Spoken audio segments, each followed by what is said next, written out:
পরবর্তী নক্ষত্র যাদের গন্ধে পুষ্যা নক্ষত্র।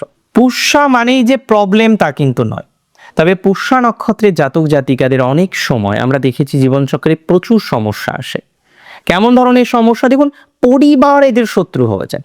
একটা টাইমে পুষ্যা একটা পরিবারকে হেল্প করছে, ভাইকে হেল্প করছে, বোনকে হেল্প করছে, দিদিকে হেল্প করছে, এবং একটা টাইমে তারা চায় যেন পুষ্যার নিজের জীবনটা ঠিক না হয়, তাহলে হেল্প করতে পারবে না। এই কারণেই বহু পুষ্যা নক্ষত্রের জাতক জাতিকাদের লাইফটা স্পয়েল হয়ে গেছে। আমি বলবো না সবার, তবে হ্যাঁ এটা তো কনফার্ম যে পুষ্যা হেল্প করতে ভালোবাসে, মানে পুষ্যার হেল্পের মৃত্যু হলেও মুক্তি হয় না। আপনি বুঝতে পারছেন?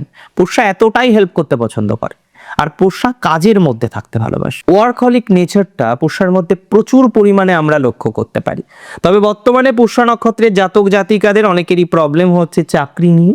চাকরি করছেন এমএনসিতে, সেখানে নানা রকম জটিলতা বারবার হচ্ছে।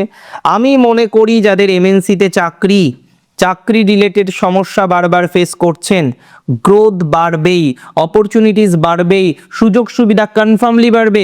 যারা এডুকেশন ডিপার্টমেন্টে আছেন, ডেভেলপমেন্ট আছে, ট্যাক্সেশন ডিপার্টমেন্টে ডেভেলপমেন্ট আছে, চার্টার্ড অ্যাকাউন্টেন্ট যারা, তাদের ডেভেলপমেন্ট আছে, যে কোনো ধরনের বিল্ডিং ম্যাটেরিয়ালের কাজে গুরুত্বপূর্ণ ভূমিকা পালন করতে পারবেন।